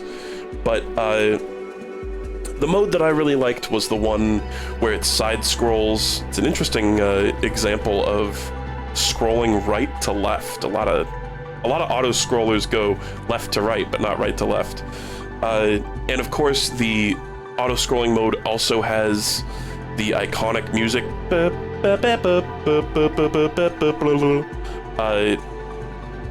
I want to say that song, it's like playing that side scrolling mode is like really fun and cool and structured and awesome for like 30 seconds. And then it like devolves into this, like, it becomes slop like halfway through. I don't really know what's happening under the hood, but it kind of feels like there's a structured part that's like designed level at the beginning, and then once you get past that, it just starts throwing randomized bullshit at you, and I think even the music turns into like incomprehensible bleeps and bloops. Am I remembering this correctly? I just remember playing that mode and being like, wow, it really goes to shit after you play it for like 30 seconds, and it just turns into slop. So, man, when is that Balloon Fight remaster coming out where they can make it a little bit more of a compelling experience? Did you mean the GBA e-reader? Well, what? I don't think so. This might have been a 3DS e-reader version, as some of these games were. I don't think this one was, though, and I think the only difference... I don't really know what that chatter's talking about. The only difference between, like, the e-reader versions of these games and the originals is that they don't have multiplayer, as stated here. I don't know, though. Anyway, Balloon Fight, there's fun aspects to it, but honestly, there's a lot that brings it down that I don't really care for. So I would not say recommend, just play it in Animal Crossing or whatever. And it's really funny how, like, Balloon Fight is one of the games that you can play in Animal Crossing, right? And they ended up making that Animal Crossing Villagers Up-B in Smash. Does that strike anyone else as strange? Like, is there any more history to that? I guess there's balloons that, like, float things around in Animal Crossing unrelated to Balloon Fight, but he definitely does the little flap animation, right? Like, it's definitely a Balloon Fight reference. Right? Am I crazy? Anyway. Let's move on. Ice Climber. I guess let's give this a number first. I don't know, like a 4.5. I don't know, give it a 5. It's just what I feel. Okay. Ice Climber. Ice Climber is ass. I have very little fondness for Ice Climber. It's just broken. It's like Mario Bros, where it's just broken.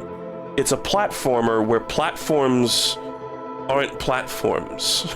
it's really terrible. It has the same exact issue as Mario Bros, where the edges of platforms, you just clip right through them. And it's like with the stilted Castlevania jumps that you're forced to use, the edges of the platforms are the parts of the platforms you will be interacting with the most with jumping, and the jumping, it just doesn't work. It just, like, a game doesn't function. You can't jump onto the platforms properly unless you have, like, really particular positioning that doesn't feel intuitive.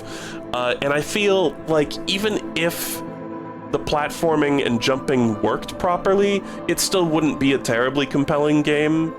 It's just not fun.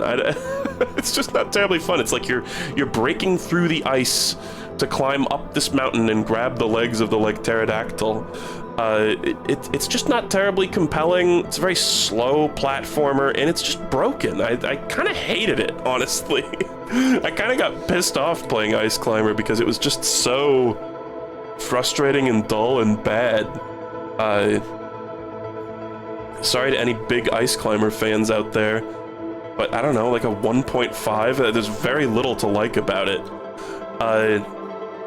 Okay, Urban Champion. This is a hilariously basic NES game. It's a fighting game where you have 2 moves, I think. Maybe you have 4 moves, because you have like a light upper attack, heavy upper attack, light lower attack, heavy lower attack. Maybe it's just 2 attacks, actually. But I feel like tapping and holding the button gives you, like, different levels of power. But you're standing there punching and kicking a dude. You don't even kick, you just punch up and down. It is a very brain-dead, just sit there and punch the opponent game where you're like, it's kind of like sumo wrestling, where you're trying to knock each other out of the ring rather than deplete a health bar. It's so basic, it has so little content that it's like, it kind of wraps around to being hilarious. Particularly the fact that they've re-released this game in other contexts. That's really funny to me because it's like individually paying money for and buying Urban Champion. It's like you got scammed so fucking hard. So no, I don't think I would recommend it, but I do have a soft spot for it. And it's like basically functional. It just didn't feel like there was very much to it. And once you've played it for like 5 minutes, you've seen all the content that the game has to offer, which is hilarious. Yeah, there's a 3D version on 3DS. I remember Scott the Waz talking about that. Anyway, Clue Clue Land. This is a cool game. I didn't really... It was too difficult for me, but I appreciate this game for its unique control scheme. It's like you're in this little grid of, like, poles, and you play a little dude who just automatically moves forward, and the way you control it is you have hands on either side of your body that you can grab the poles with. So you grab a pole and you like rotate around it, depending on what hand you use to grab it. It's a really interesting control scheme, but it was really disorienting and really hard to manage. Maybe if you practice at this game, it becomes like second nature, but I could never really get the hang of it. I appreciate it for what it tries to do. Maybe there could be a game that uses this kind of control scheme a little bit better. You know, it's kind of like a Pac-Man style like maze game, basically, with just unique controls. But I don't know if I would recommend it. There's not a lot going on besides the unique control scheme. It's a very basic game. Let's give it like a 3. Okay. I fucking hate Clue Clue Land. I hope Clue Clue explodes. We're seeing some sparks fly in chat over Clue Clue Land. Not gonna lie, Clue Clue Land, they're cooking your ass in the quote retweets right now. Okay, Karate Champ. I genuinely don't remember very much about this one. I really can't even like picture it in my mind. Is that bad?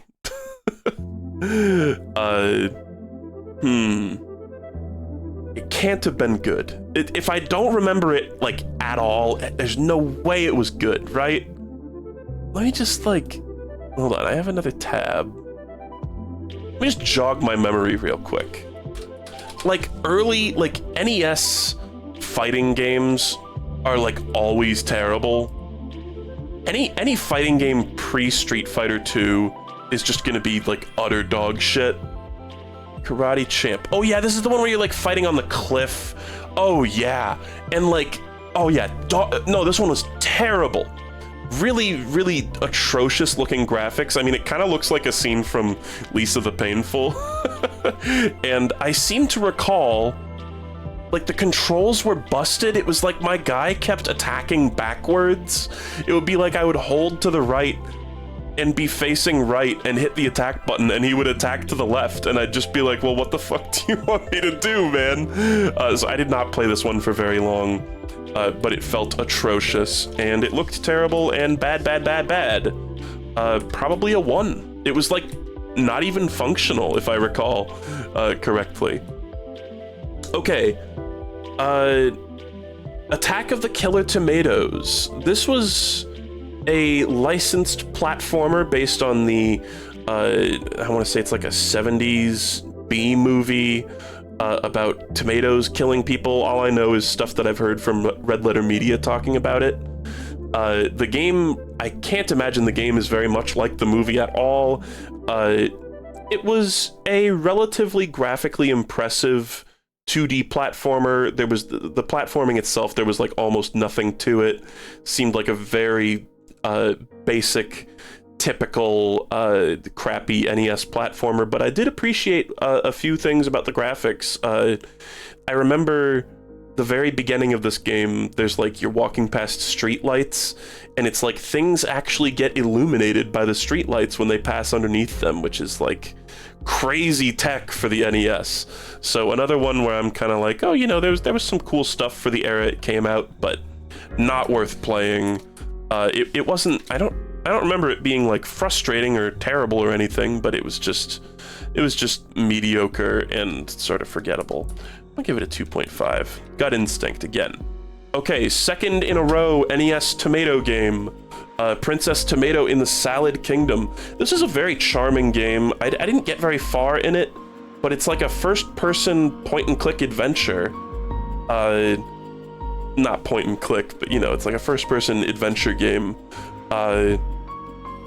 More based around like NPC interaction and solving puzzles than any sort of, there's no like combat, there's no action.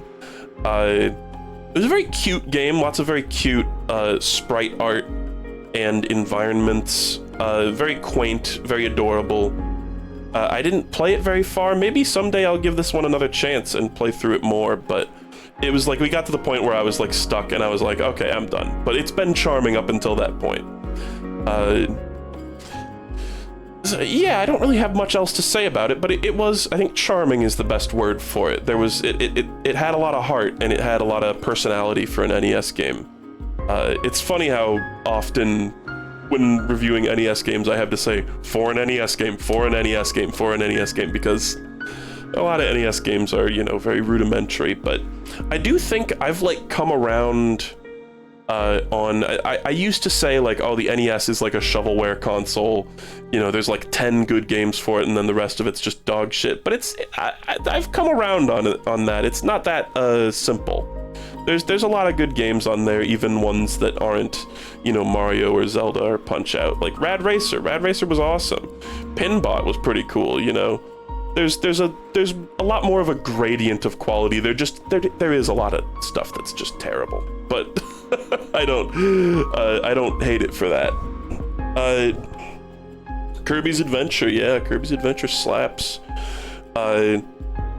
So Princess Tomato and the Salad Kingdom, I don't know if I would recommend it. Maybe if you're into, like, old, sort of sweet, charming, cute, creative, it's like I have a lot of positive things to say about it, but it was...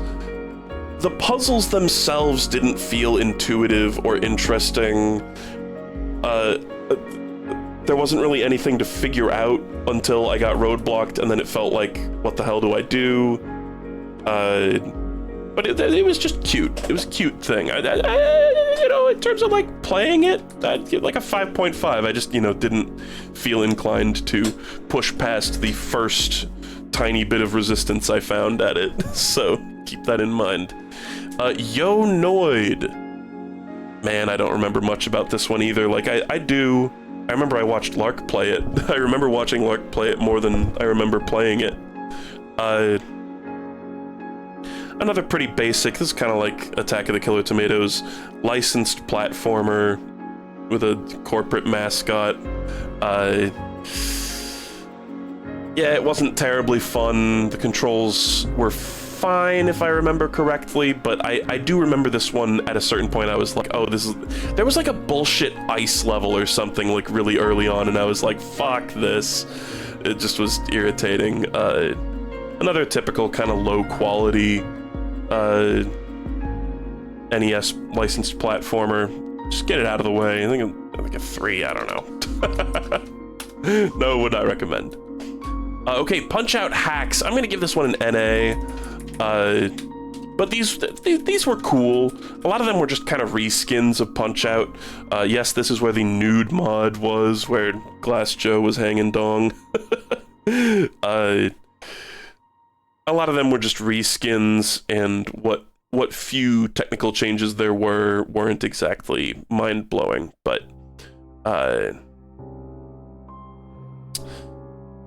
yeah, I can't really give a rating to this, but a lot of these, what were they, like Crazy Dave's Punch-Out hacks? There was like some website that churned out a lot of them that I downloaded it from. I don't know, you can find information in the VOD itself if you're interested, but I kind of just wanted to, like, revisit Punch-Out a little bit, and it was a good excuse to do it with a little bit of variety.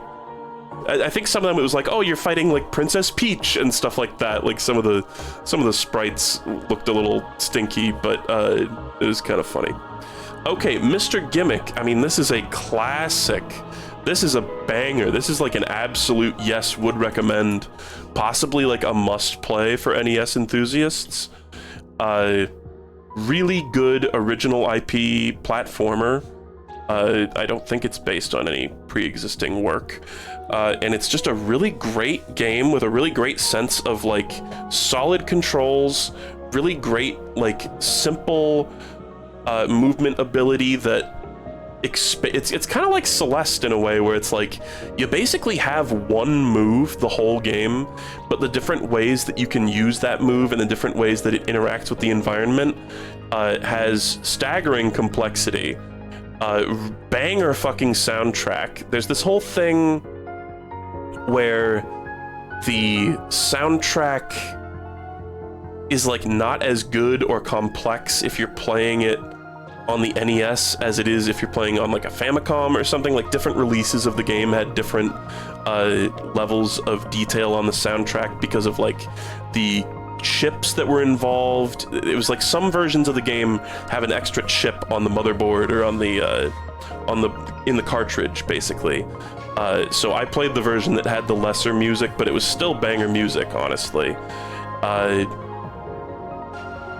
And really great levels, really cute environments, really great graphics, great gameplay, cool secrets. There's a whole like secret ending thing, lots of really interesting little details and mechanics that are mind-blowing if you're used to, you know, the typical kind of quality that you experience on the NES. Going to this game, it's like, wow, like, I can't believe this came out around that same time. It's a very, very late NES game. I think this game came out in, like, I want to say, like, 1990 or something, so at the very end of the NES's life cycle. Maybe even, like, 92, 93. But it was really, really cool. Nice, challenging game. It wasn't too bullshit. The wizard boss gauntlet, where you have to fight the 3 wizards in a row that shoot the stupid fucking bubbles at you, that pissed me off. That was a pretty grueling experience. But apparently, I watched a speedrun of this game, and apparently there is a safe spot to stand in that room with the final boss of the bad ending that is just completely safe, and you can just like spam stars at the boss that way. So maybe someday I will play this game again and try to get the true ending, because it is such a good game, and I would love to replay it and get more, you know, get more juice out of it, because there's a lot to love in here. Really, really stellar. I mean, this is like, it was like a 9 for me, genuinely. That might be the highest rating any NES game gets on this list. But really, it was just incredible. So, huge recommend for Mr. Gimmick. Okay, back to some poo-poo. Excite Bike. Not the biggest fan of Excite Bike. It's certainly iconic, but I just didn't really find it terribly enjoyable. The controls, I felt, were very finicky and weird. There were a lot of times where I was like, oh, you know, I'm trying to do a certain thing and it just didn't happen. And it was just kind of boring, and there were a lot of times where I was like, what am I supposed to do? It's like you're supposed to align, it's when you go off jumps, you're supposed to like align yourself with the ground before you land, and there were so many times where I felt like I was doing it fine, but I would just spin and like tumble anyway and like crash out, and I just didn't really understand it. Maybe I was just bad at it, but I didn't really find it enjoyable. And also the sound of the engine that your motorbike makes throughout the entire time you're playing this game is extremely grating and irritating. So no, would not recommend. Give it like 2. Really didn't care for it. Okay, Galaga Demons of Death. It's funny that this is called Demons of Death, because this is just Galaga. It's just Galaga. There's I think no difference, basically, besides being a port between this and like the arcade version of Galaga. Galaga's a fun enough game. Frankly, I'm tempted to just, you know, what would I rate this? Like a 6.5? Now let's look what I rated Galaga. A 4. Wow.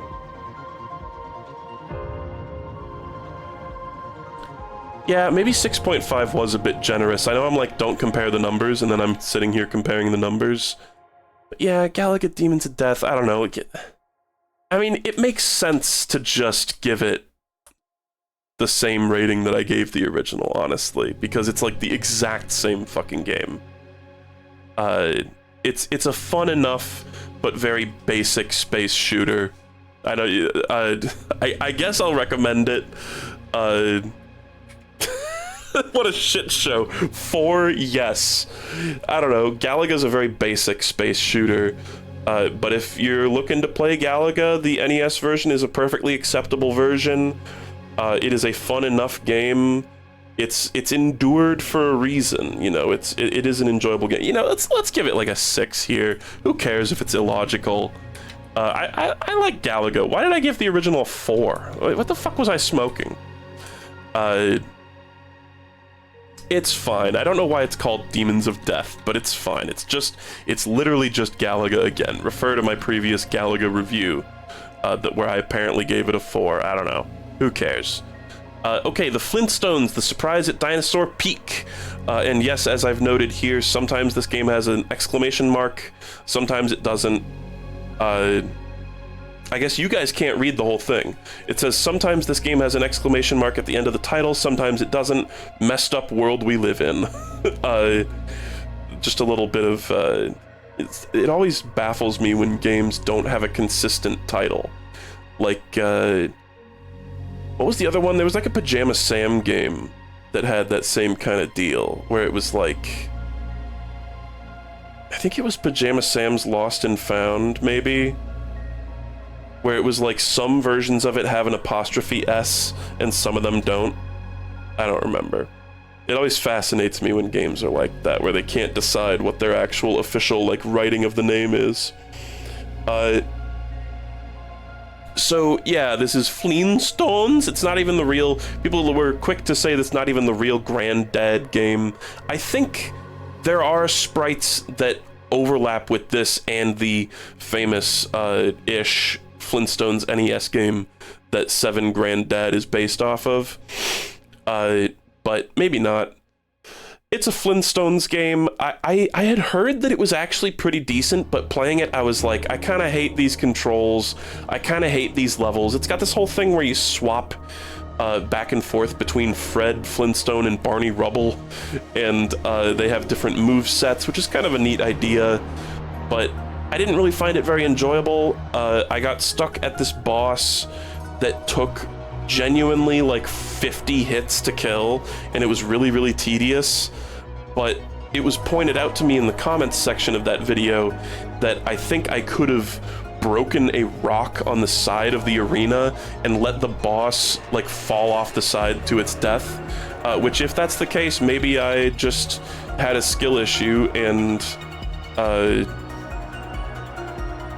cheated myself out of playing a fun NES game, but it didn't really feel very fun. There were a lot of times where I was very frustrated. It felt like the controls weren't working properly, and I was playing this on real hardware, I think, so I can't even say it was like an emulator issue or anything. I think it was just jank.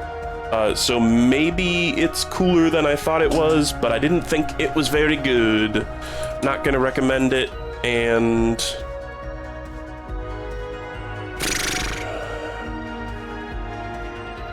I don't know. It's why am I thinking so hard about this? Like a 2.5. I don't know. Okay, give me a second here.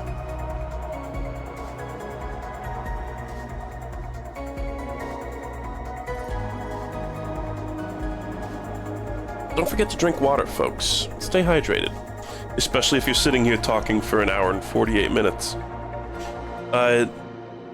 Just a little joke, of course. It's obviously closer to like 1 hour and 47 minutes because of the intro. Alright. Color a Dinosaur. This was dog shit. This is like the lowest of the low. It is a coloring game on the NES, and even the basic coloring mechanics of it are bad. This game is notable for having a soundtrack by Tommy Tallarico, famous industry veteran Tommy Tallarico. This was like one of the worst streaming experiences I've ever had, because the game is dog shit, and it's not even really a game, but even what exists of it is bad. And also it like bugged out my capture card, because any NES game that has a significant amount of white space on the screen, for whatever reason, my capture card just like glitches out. So it looked terrible on stream, and also the experience was just awful. This game is also somewhat notorious for being very expensive. It's like, how much does Color a Dinosaur go for? It's like one of the most expensive NES games. Color a Dinosaur. Price charting. $330. Yeah, you know, loose, it says here on price charting 110. Complete price $563, new price $2,254. So like a complete in-box sealed Color a Dinosaur, a couple months rent. But a lot of them when new is, you know, really expensive. But that's a pretty pricey NES game. Honestly. Okay. Color of a Dinosaur, really bad. Don't play it. Don't even collect it. Hatris. This is a hat Tetris. Hold on, did the music stop? Is it doing the thing where, yeah, it thinks I'm dead? There we go. Hatris is Tetris with hats. You're putting hats on heads. In a way, I kind of think it's a cool idea because it's like, you know, it doesn't really function a lot like actual Tetris. It's more close to like, if any of you remember Yoshi, the NES game Yoshi. It's kind of like that, where you're just making stacks of similar things, where it's like you're stacking the same type of hat on top of each other, and it's like, oh, you stack 4 top hats, and it clears that little thing of hats. I don't know. Kind of a neat idea because all the hats stack into each other differently and have different dimensions to them that make it so you have to, you know, carefully consider where you're placing all the hats. In the end, I found that it was quite boring, and I found it difficult to strategize in this game, particularly considering at a certain point they started tossing so many different types of hats at me where it felt like I just couldn't even manage it. Like I was like, how do you play this well without just making a ton of like catastrophic, chaotic stacks of hats? It just felt unmanageable at a certain point. So kind of an interesting game, kind of funny that it's Tetris with hats. Kind of cute, funny presentation to the game as well, but it wasn't. It certainly doesn't even hold a candle to other Tetris likes. Even Yoshi. I mean, Yoshi is a pretty fun game, honestly. Yoshi's Cookie? No. Yoshi. I will always be a huge douche about Yoshi. The game is called Yoshi. It's not Yoshi's Cookie. It is called Yoshi. Just the word Yoshi. Hilariously, it is just Yoshi. It's on NSO. You can look it up. Okay, Hatris. Hatris, I mean, it was certainly not as bad as some of these other ones. Oh boy, okay. How much more do we got here? Whew. I am getting pretty out of breath, and I'm hungry. I didn't have breakfast, and it's like 1:20. And we've got like a decent amount more stuff to talk about. So, how about I get up to like Spelunky, and then we'd be done. Because Bella and I still need to do more Spelunky. Honestly, I might just continue Spelunky on my own. Bella's enthusiasm for Spelunky has tanked, so I might just continue it on my own. We'll see. We'll see, though. Anyway, Pro Wrestling. I didn't really care for this one. I've played this one on its own, and I've also played the chapter based on it in Abobo's Big Adventure. This was another one kind of like Karate Champ, where maybe if I had the manual, I would understand the controls a bit better, but I just didn't understand how to do anything, and the controls just felt clunky and unintuitive and unbearable, so really didn't care for it. It didn't really have anything presentation-wise that won me over either. 1.5, let's just get through that. Silver Surfer. This is another Fallen OST, where the soundtrack is incredible and the game is dog shit. This was... I was going into it kind of being like, you know what, I'm really going to give Silver Surfer a real chance because I've heard some people say it's actually a decent game and people are just bad at it. But I must also just be bad at it because it is fucking impossible, man. It is so brutal. It's like a dodge 'em up. It's like a bullet hell, but your hitbox is like enormous.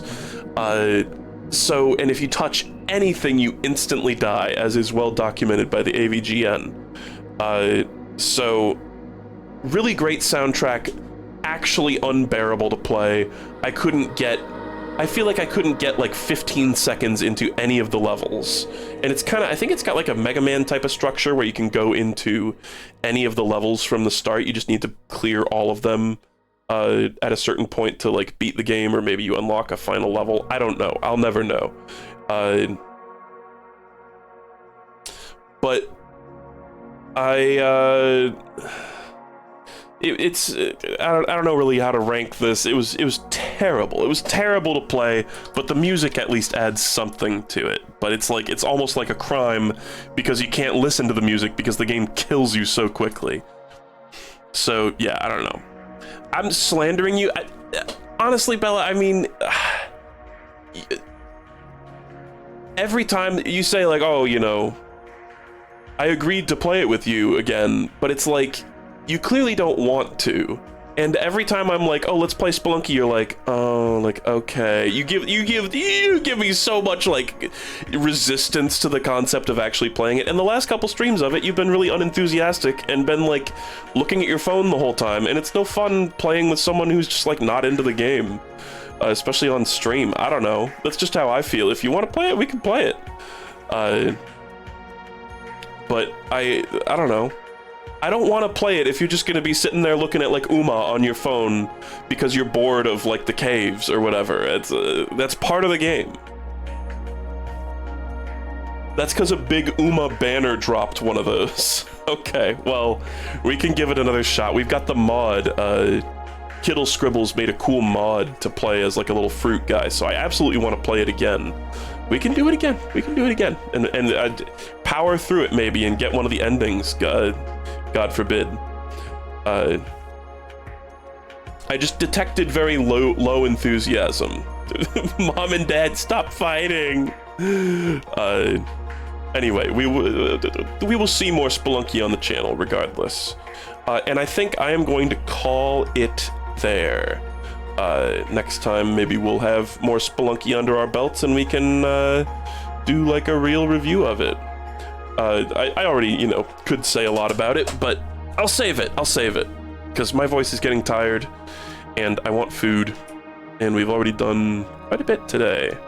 Mostly NES games, but like a decent chunk, and also some big heavy hitters like Silksong.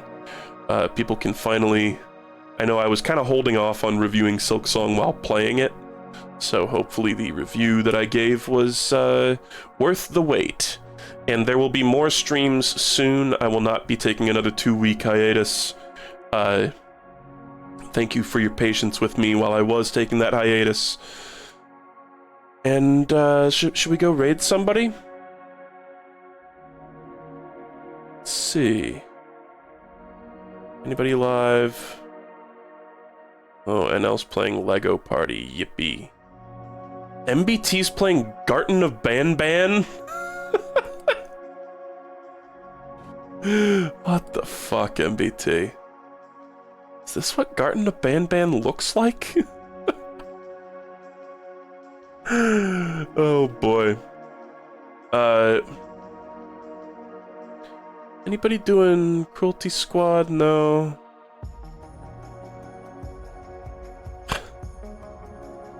Interesting. Okay, wow. Moselina. Nobody's been playing Moselina. Are we playing Lego Voyagers? Oh, somebody is playing Lego Voyagers, but like, I actually don't want to raid them. Let's go raid MBT, whatever. He's playing fucking Garten of Banban. Bella was saying, I should do a collab with MBT. He does play Isaac. He's like an Isaac guy. Hold on, I typed Yu-Gi-Oh instead of Yu-Gi-Oh. So thank you for tuning in, folks. Always fun to do these, even though they're a bit exhausting. You can probably hear it in my voice. I'm a little strained. I'm gonna go get some food. I hope you guys have a lovely day. Thank you for all the support and all the kind messages today. It's good to be back. Go show MBT some love and enjoy Garten of Banban. Oh, I guess it has to make the raid, so I have to awkwardly sit here for about 5 seconds. Goodbye.